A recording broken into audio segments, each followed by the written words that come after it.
अब यहाँ पे हम हो जाते हैं थोड़े से सर, 8-10 लोगों की टीम हो जाती है, 8-10 लोग हमें सर बोलने लग जाते हैं, मैम बोलने लग जाते हैं।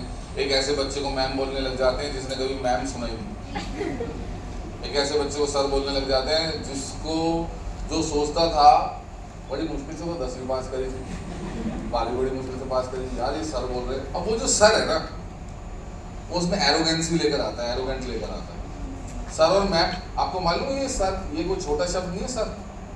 अब हमारे यहाँ तो अंग्रेज ये भी देंगे ना सर नाम, सर, अबे सर बहुत बड़ा नाम है भाई। सर एक पदवी है, सर डिग्री के बाद लगता था। जब बड़ी बड़ी डिग्री कर लेते थे ना तब उसको बोलते थे सर। अब आजकल तो हर आदमी सर है। इवन मैं तो कई बच्चे बात करते हैं टेलीकॉलर वालों से कि ऐसे ऐसे वो आपका रिचार्ज और बिल भरना है, कह रहे जी सर जी सर। अबे मैंने कहा इसे काहे को सर बोल रहा है भाई, सर किसी को भी सर लगा देते हैं। पर यहाँ पर क्या होता है, जब आपके साथ सर जुड़ने लगता है, सर जैसे जुड़ता है आपके पास एक एरोगेंट आता है।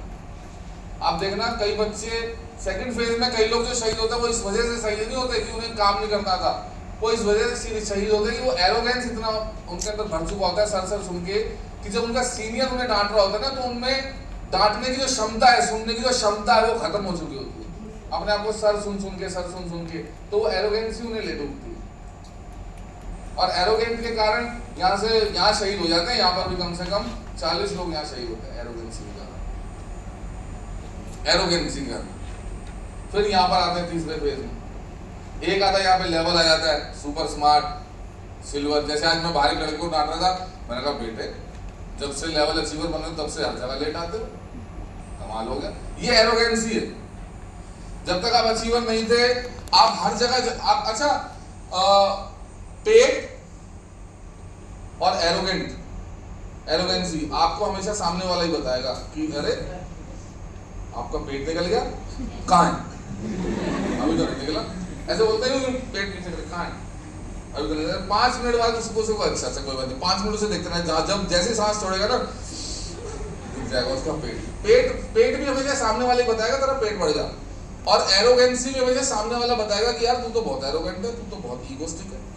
अच्छा दोनों ही चीजें पसंद नहीं आती। अगर आपको कोई कहता है कि आपका पेट बढ़ गया, कहाँ है, और अगर आपको कोई कहते हैं आपके अंदर तो बहुत ईगो है, कहेगा अच्छा, और 4 दिन तक उसे दिन देंगे, अच्छा मुझे बोला है इसने ईगोस्टिक, अब मैं बताऊंगा। वो जो एरोगेंसी है ना वो आपकी इतनी चरम सीमा पर आ जाती है कि आपको शहीद करा के ही मानती है। फिर आप बिजनेस के थर्ड फेज में उतरते हो। यहाँ पर आते हैं सिर्फ 20 लोग। 20 लोग कौन होते हैं? जो एरोगेंसी को झेल कर आते हैं, जो इन सब चीजों को हैंडल करना जान जाते हैं। फिर वो बिजनेस के तीसरे फेज में एंटर होते हैं, यहाँ पर 20 लोग रहते हैं। फिर यहाँ पर भी वो शहीद होते हैं। इस फेज में सिर्फ 10 लोग पहुंचते हैं, यहाँ पर भी 10 लोग शहीद हो जाते हैं। यहाँ पर भी 10 लोग कौन से शहीद हो जाते हैं? जो डू एज डायरेक्टर ने वो एक दिन फिर वो सुपर सीनियर मानने लग जाते हैं। जैसे भी मैंने उस लड़के को बताया ना आपको कि लेवल अचीवर हो गया, तो मैंने कहा यार जब तक तो लेवल अचीवर नहीं था तब तक तो हर जगह रेगुलर था। अब जैसे जैसे लेवल अचीवर बन गए, लोगों ने सर कहना शुरू कर दिया, थोड़ी सी शर्म कमाने लगी कि अब मैं लेट जाऊंगा तो क्या फर्क पड़ता है, अब तो मैं लेवल अचीवर हो गया, ठीक है। नहीं, फिर हमें कमियां ज्यादा लगने लगती है। दूसरे को जब हम देखते हैं हमें कमियां ज्यादा नोटिस करते हैं हम लोग। एक लेवल के बाद हम लोग कमियां ज्यादा देखने लग जाते हैं कि वो देखो उसमें ये कमी है, वो देखो उसमें ये कमी है, उसमें ये कमी है। वो 10 लोगों को यहाँ शहीद कर देती है इस फेज में। और जो इन सब फेजों से बाहर निकलते हैं परसिस्टेंसी के साथ,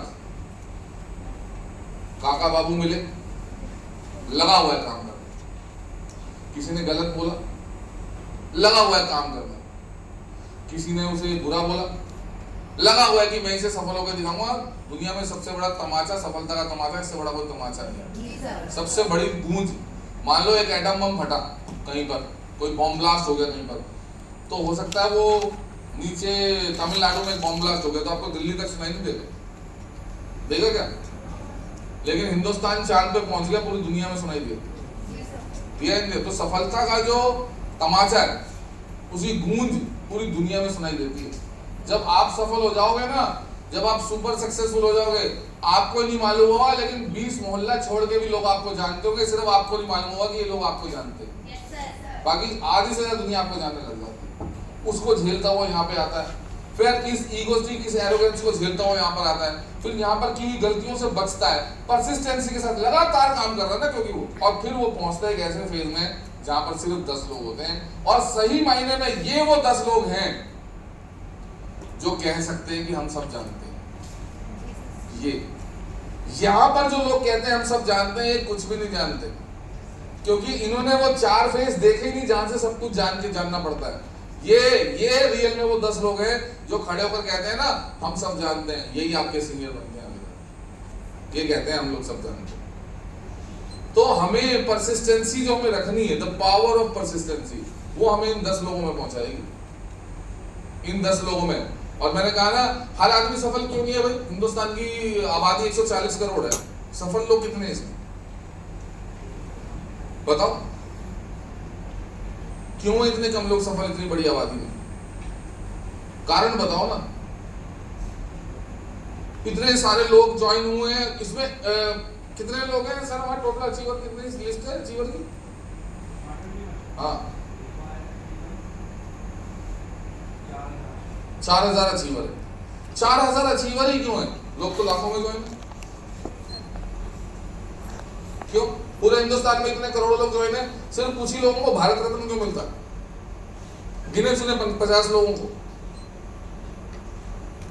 कुछ ही लोग कामयाब क्यों है?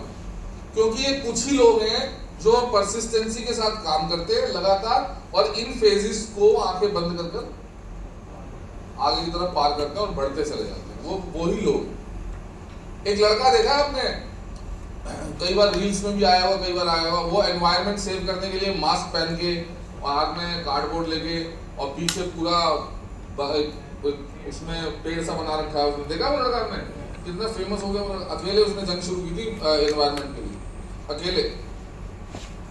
कितना लोग हंसे होंगे, कितना उसको बोला हुआ, कभी रेड लाइट पे खड़ा हो जाता था, कभी कहीं खड़ा होता, मास्क पहन के, सिर्फ सेव एनवायरनमेंट का बोर्ड लेके। सिर्फ एक अकेला लड़का, एक अकेला लड़का। एक आदमी पूरी दुनिया में चेंज ला सकता है अगर वो परसिस्टेंसी के साथ काम करे। अकेला एक आदमी। ऐसे ही एक आदमी अपना पूरा परिवार बदल सकता है अगर वो सिर्फ परसिस्टेंसी के दम पर चले। ऐसे एक आदमी पूरा नेटवर्क मार्केटिंग बदल सकता है अगर वो परसिस्टेंसी के दम पर चले। ऐसे एक आदमी अपनी पूरी टीम बदल सकता है अगर वो सिर्फ परसिस्टेंसी के दम पर चले। सिर्फ परसिस्टेंसी, इतना दम है परसिस्टेंसी में। लगातार काम करना, नेगेटिव्स को ना सुनना, हमेशा अपने ऊपर बिलीव करना और पॉजिटिवनेस के साथ चलना। एक आदमी सब कुछ बदल सकता है, एक आदमी। पर वो परसिस्टेंसी के लिए आपको डेवलप करना पड़ेगा अपना माइंड। समझ में आ रही है? जिस एज में आप हो, इस एज में हम सोचते हैं दोस्त सब कुछ है, ऐसा बिल्कुल नहीं है। कुछ भी नहीं होते दोस्त। अभी आगे बताऊंगा इसके बारे में, मेरी बात सुनिए। तो पावर ऑफ परसिस्टेंसी, तो 2 पावर में डिस्कस करिए। सबसे पहली कौन सी चीज है? पंक्चुअलिटी। अगर हम अपने अंदर पंक्चुअलिटी को इनहेल कर ले तो मजा आएगा। और इसी के साथ साथ अगर हम अपने अंदर परसिस्टेंसी भी डाल ले कि अब मुझे लगातार करना है। आपको फील होता है कि लगातार करना चाहिए? अरे यार लगा, तो आपके अंदर चेंजेस आने शुरू होंगे। इसे रब कर दे बेटा। तीसरी चीज,